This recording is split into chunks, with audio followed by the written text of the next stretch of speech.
രാവിലെ തന്നെ ജാസ്മിനെ ഊക്കി വിട്ടിരിക്കുകയാണ് നമ്മുടെ ജിൻഡോയ്ക്ക് കാലത്ത് തന്നെ കിട്ടിയ മോർണിംഗ് ടാസ്കിലാണ് ഈ ഒരു സംഭവം ഉണ്ടായത്. മോർണിംഗ് ടാസ്ക് എന്ന് പറയുന്നത് പൂജയ്ക്ക് 4 ടീമുകളെയും ഇന്റർവ്യൂ ചെയ്യാൻ കിട്ടുന്ന ഒരു അവസരമായിരുന്നു. ഏറ്റവും ലാസ്റ്റാണ് ജിൻഡോന്റെ ടീമിനെ ഇന്റർവ്യൂ ചെയ്തത്. അപ്പോൾ ജിൻഡോ പറഞ്ഞ എൻ്റെ അടുത്ത് ക്വസ്റ്റ്യൻ ഒന്നും ചോദിക്കേണ്ട, ഞാൻ ഒന്നിനും മറുപടി പറയില്ല എന്ന് പറഞ്ഞുകൊണ്ടാണ് ജിൻഡോ ഫസ്റ്റ് തന്നെ അവിടെ ഇരുന്നത്. പിന്നെ എല്ലാവരും പറഞ്ഞു ജിൻഡോന്റെ അടുത്ത് ചോദ്യം ചോദിക്കേ എന്ന് പറഞ്ഞു. അപ്പോൾ ജിൻഡോന്റെ അടുത്ത് ചോദ്യം ചോദിച്ചപ്പോൾ ജിൻഡോ ആദ്യം തന്നെ പറഞ്ഞത് ജാസ്മിന്റെ കാര്യമാണ്. നമുക്കിവിടെ ഒരു ക്യാപ്റ്റൻ ഉണ്ടായിരുന്നു, പക്ഷേ പറഞ്ഞിട്ട് എന്താ കാര്യം, ക്യാപ്റ്റനെ ബിഗ് ബോസ് ചതിച്ചു. ക്യാപ്റ്റൻ വലിയ കാര്യത്തിൽ ക്യാപ്റ്റന് വേണ്ടപ്പെട്ട ആൾക്കാരെയൊക്കെ പിടിച്ച് പവർ റൂമിലോട്ട് ഇട്ടു. എന്നിട്ട് പവർ റൂമിലോട്ട് അവിടെ എന്താവാലോ എന്ന് വിചാരിച്ച്, എനിക്കൊക്കെ കയറാലോ എന്ന് വിചാരിച്ച് അവിടെ ക്യാപ്റ്റൻ ഇരിക്കുന്ന സമയത്താണ് ബിഗ് ബോസ് ഒരു ചതിച്ചത്.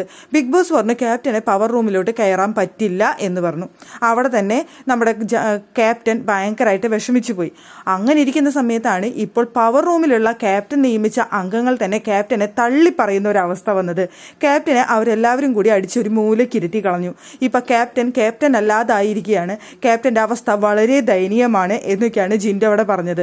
അപ്പൊ എല്ലാവരും ചോദിച്ചു, ജിൻഡോന്റെ അടുത്ത് ചോദിച്ച ചോദ്യത്തിനാണോ ജിൻഡോ ഉത്തരം പറയുന്നത്? ഈ വീട്ടിലുള്ള കാര്യങ്ങൾ ചോദിക്കുമ്പോൾ ജിൻഡോന്റെ കാര്യങ്ങളല്ലേ പറയേണ്ടതെന്ന് ചോദിച്ച വഴിക്ക് ജിൻഡോ പറഞ്ഞു, പിന്നെ എൻ്റെ വീട്ടിന് പുറത്തുള്ള കാര്യങ്ങളാണോ ഞാൻ പറയേണ്ടത്? എൻ്റെ വീട്ടിലെ കാര്യങ്ങൾ എന്ന് പറയുമ്പോൾ എനിക്ക് ഇപ്പോൾ ഇവിടെ നിൽക്കുന്ന കാര്യങ്ങളെ പറയാൻ പറ്റുള്ളൂ, അല്ലാതെ എൻ്റെ അച്ഛൻ്റെ അമ്മേരെ വിശേഷമല്ല എനിക്കിവിടെ പറയേണ്ടത് എന്ന് ജിൻഡോ ഒരു മാസ് ഡയലോഗും പറഞ്ഞു. എന്തായാലും കാലത്ത് തന്നെ ജാസ്മിനെ വയറ് നിറഞ്ഞിട്ടുണ്ട്. ജാസ്മിനെ കളിയാക്കാവുന്ന വളരെ സെന്റിമെന്റ് ഇട്ട് ഭയങ്കര വിഷമത്തിൽ ജാസ്മിനെ സപ്പോർട്ട് ചെയ്യുന്ന പോലെയൊക്കെയാണ് ജിൻഡോ അവിടെ സംസാരിച്ചത്. പക്ഷേ ജാസ്മിൻ ഇട്ടുള്ള ഒരു കൊട്ടായിരുന്നു അതെന്ന് കേൾക്കുന്നവർക്ക് നല്ല കൃത്യമായിട്ട് മനസ്സിലാവും.